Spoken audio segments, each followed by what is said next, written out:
It's another episode of Pedagogy Power in Primary English. I am your host, Carla Williams, the author of Mastery in Reading Comprehension, a guide for primary teachers and leaders.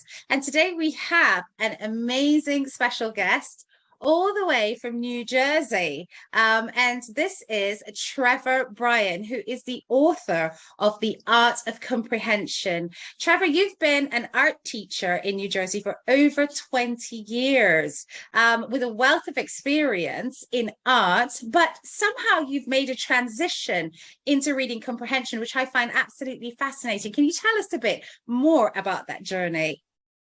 Yeah, sure. So when I entered teaching, roughly 23 years ago, my goal was really to bring the arts into the classroom, right? I had this really unique art experience, I guess, and I always thought that it could play a larger role in the academic lives of kids.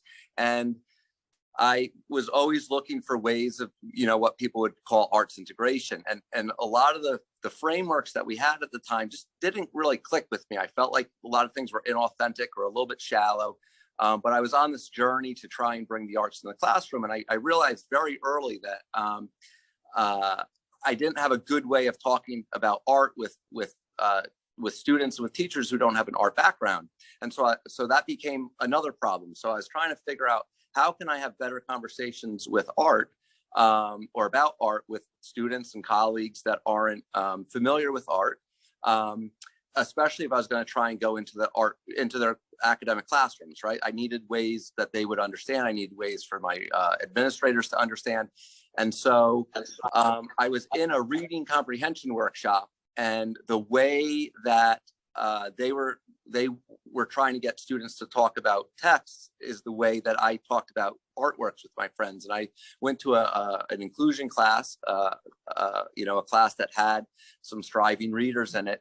And I said, I think we can teach comprehension skills through visual text or pictures. And that was really the start of my journey into developing the art of comprehension and really looking at comprehension skills more broadly. And then that ties into writing and all kinds of areas that I just really enjoy exploring. Absolutely amazing. I remember when I first came across your work, and it was the access lenses that really hooked me. When I saw that, I was like, this is a phenomenal piece of work. And I just wish that lots of UK teachers actually knew about it.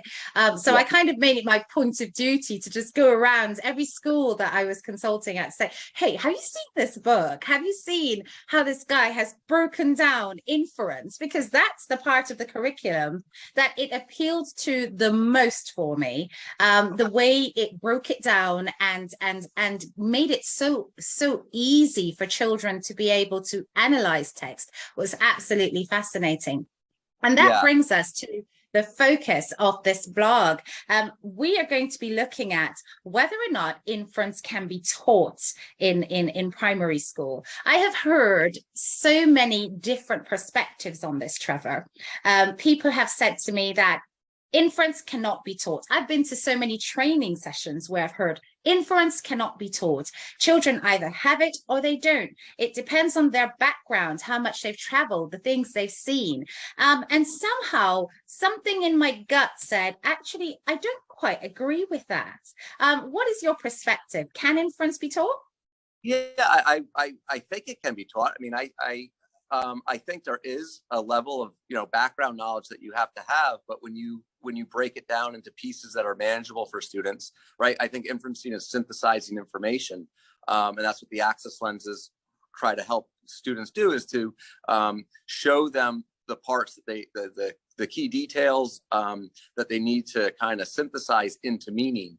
And so I think you can certainly teach kids that process of breaking down pieces of information, finding the key details, and then using those key details to make meaning.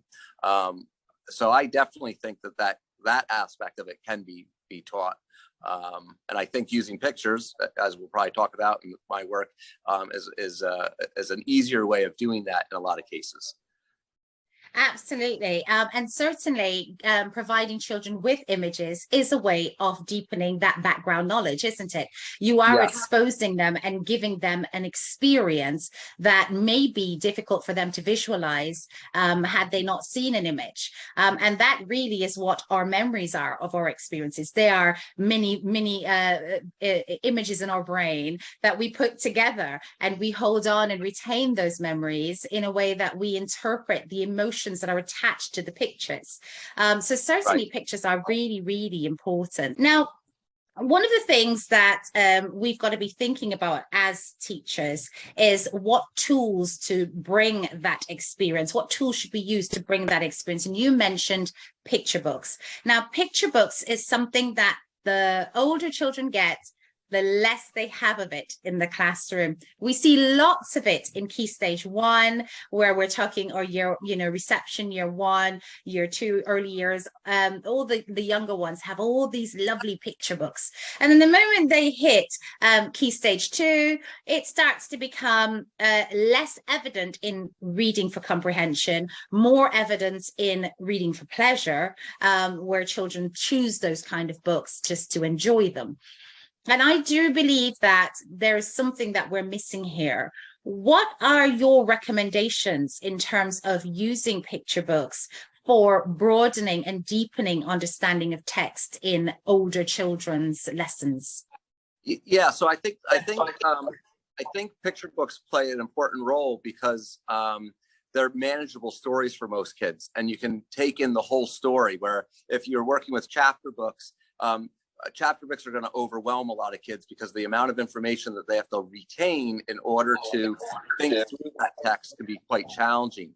So picture books, I think, do two things. I think picture books really help students to understand how stories work in terms of comprehension, right? So we can go through the picture book, we can go through those shorter stories, we can see how those stories are told and how they're developed and how they're crafted. And that's going to help students to understand how to comprehend stories, because I believe that understanding the story structure and how stories work is beneficial to comprehension. But it also is vital, I think, to help kids become better writers. Because most of the stories that kids write, even if they're reading novels, they're not going to be writing novels. They're going to be writing shorter texts that resemble picture book stories much more than a novel. And so I think when I work with older kids, especially in writing, there's a mismatch between the type of stories that they read and take in, and then the stories that they produce. And I think that mismatch creates a lot of problems for a lot of students, just in terms of being able to write a story that is going to work for their intended audience. So tell us a little bit more about the art of comprehension, and how does that book contribute to developing comprehension in early readers? So the art of comprehension, as I kind of mentioned, started with viewing pictures, or what I call visual text, to help kids to kind of synthesize information. And it also was at a time where in our curriculum changed a little bit, and the curriculum was a little bit more demanding in terms of conversations and having kids to kind of develop their thinking around texts. And I saw a lot of teachers kind of struggling with that, moving from a basal reader, which has very surface level questions. The questions are stated for the teachers. Moving into more of a conversation style teaching was really difficult. So the art of comprehension basically gave, I guess, teachers a way of breaking down text and starting those conversations. And I really asked myself, how can we start this conversation? How can we get kids to move towards bigger ideas or higher order thinking skills? And so I tried to break that process down as easily as I could, so that the students and the teachers had the pieces that they needed in order to kind of grow the conversation, grow their ideas. And I felt really that a lot of kids, they could have those conversations, they just didn't know exactly what pieces of information they were supposed to be looking for. And the art of comprehension breaks that down a little bit more, so the the teachers can help students find those pieces of information that they need. It tries to make that very explicit so everybody has all the information. And when everybody has all the information, it's more likely that they'll be able to join that classroom conversation. I absolutely love that idea of being able to get the big picture. And that's really what it is. It's that whole language approach and what are the tiny components that makes up the whole language. Tell us a bit more about the access lenses, because you've mentioned that it's about breaking it down so that children are noticing those things that pull together to create that big picture. The access lenses that you have developed, I'm certain is about that. But can you just tell teachers who are not familiar with it what they do? Yeah, so just to step back a little bit. So the way stories work is stories have what I call the three ingredients. They have an event that happens, and then the character responds to that event, and there's reasons why they respond that way. So the reaction to the event is really the mood. How characters feel and why they feel that way is really what the story is about. And especially when you look at student writing, a lot of times they're writing what I would consider the plot. They're just writing the events, and they're not putting the mood in. So that's why mood is such an important part of comprehending stories, is because what we want kids to understand is we want them to understand the events, but we also want them to understand how the characters responding to those events and the reasons they're responding that way. So students have to understand the mood of the character and what's causing the mood. So the access lenses are basically all the ways that writers or artists or actors are going to show moods, right? When we talk about showing the mood, we talk about that in writing all the time, right? That's really what students are going to infer. So the mood is what students have to understand in order to comprehend the story, the character's reaction. And a lot of times what they're going to have to infer is the mood, or they're going to infer how the character feels or how the character is going to feel. So for instance, if we are reading a story about a girl and it starts off that she's terribly afraid of water, right? And that there's a little scene. And then, so that would sort of start off kind of negative, right? There might be a little scene that starts off a little bit on the negative side. And then she gets a birthday invite. And she's all excited about that birthday invite. But then the last sentence is, it's a pool party, right?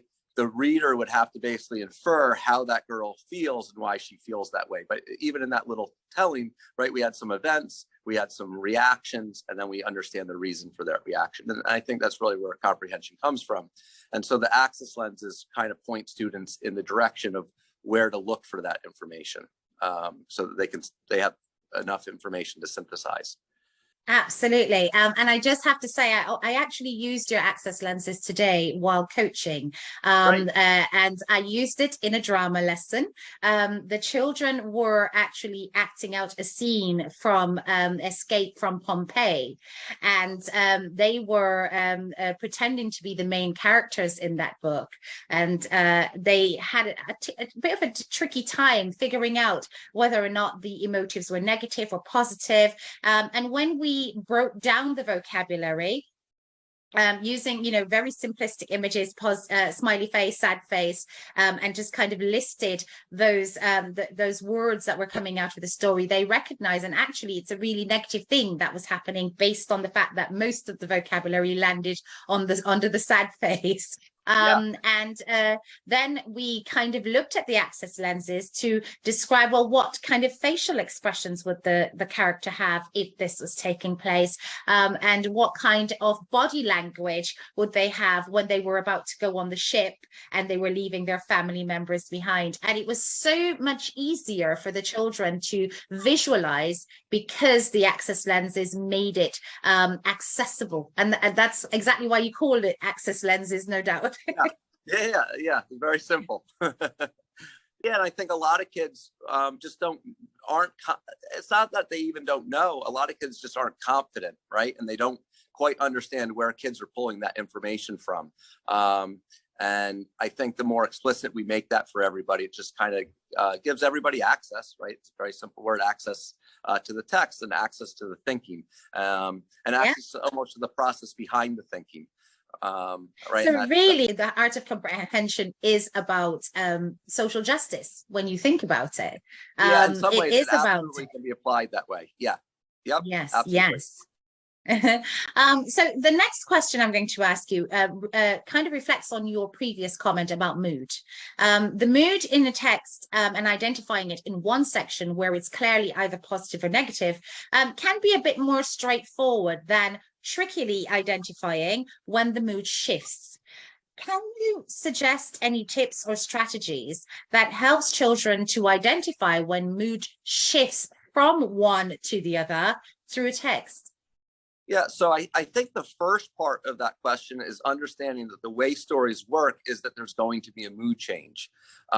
So when you, especially, so that's another reason why picture books are so valuable, is that they are going to offer a mood change very quickly, and students are going to be able to see that mood change both visually. Often the illustrations are going to reflect that, and also through the text, the written text. I think what I would say to that is that students just have to be aware that that's how stories work. Every story that you read, that you watch, that you listen to is going to have that mood change. And you just have to be prepared for it. And a lot of times it's quite predictable. If everything is going great for the character, then we know that mood change is going to change to a more negative state. If everything's going terribly for a character, it's almost certain that a symbol of hope or support is going to show up to help change that character's mood. That's just the way stories work. Right. So when I teach writing and work with kids on writing, if there's no mood change, there's no story. And we can go through you can go through any picture book, any narrative picture book, any narrative, any movie, anything that tells any kind of a story is going to constantly have mood changes. Like I often say, mood is what connects us to the story, but mood change is what keeps us interested in the story. And I do remember when reading the book, there was one practical strategy that you demonstrated, and it had to do with plotting the mood, which I thought was absolutely fascinating. Can you just break down what that practical strategy is so that teachers can refer to that? It looked like an arch. We have the mood structures. Yeah, there's a sheet in the book, or a page in the book, and a sheet that has the mood structure. So generally the moods can only change so many ways. They can change from positive to negative to positive to negative to positive, negative to positive.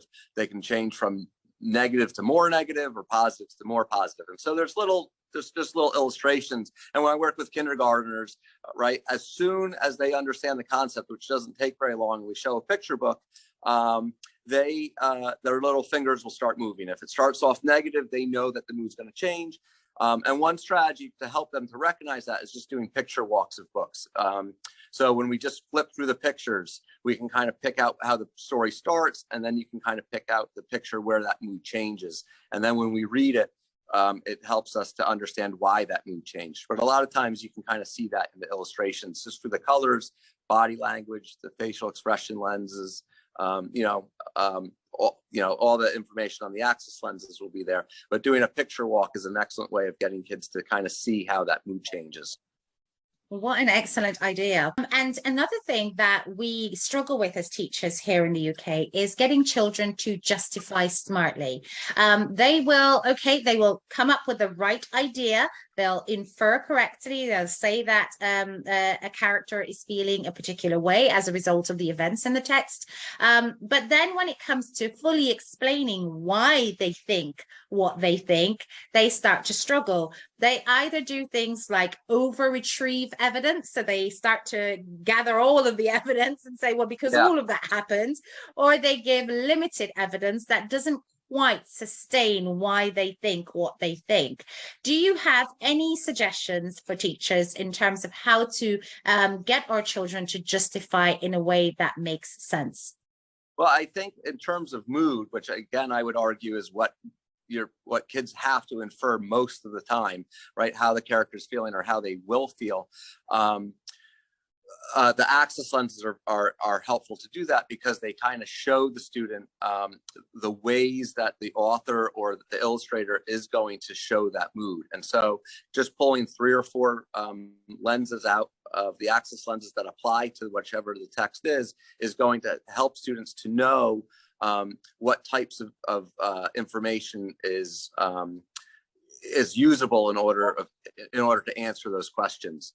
And you'll be surprised, especially with illustrations, right? The illustrations you have to infer because there's no written text saying the character feels this way. So you have to make inferences off of that illustration. So just looking at things like color or body language or, whether characters are alone or close together or, their facial expressions, that's going to provide students the information that they need in order to support their thinking.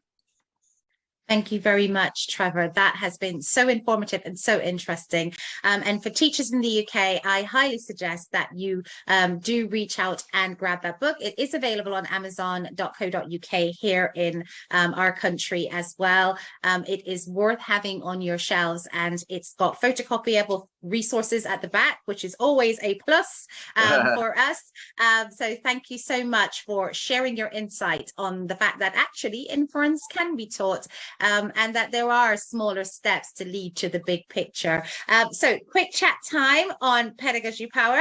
Just to sum up, can inference be taught? Yes or no? Absolutely. And does prediction matter? I think prediction does matter because I think it largely shows how kids understand how stories work. Absolutely. Thank you so much, Trevor Bryan, for being a guest on our program. And yes, we hope to see more of teachers using the art of comprehension in their practice. Thanks for having me. I appreciate the opportunity to share. Okay, bye.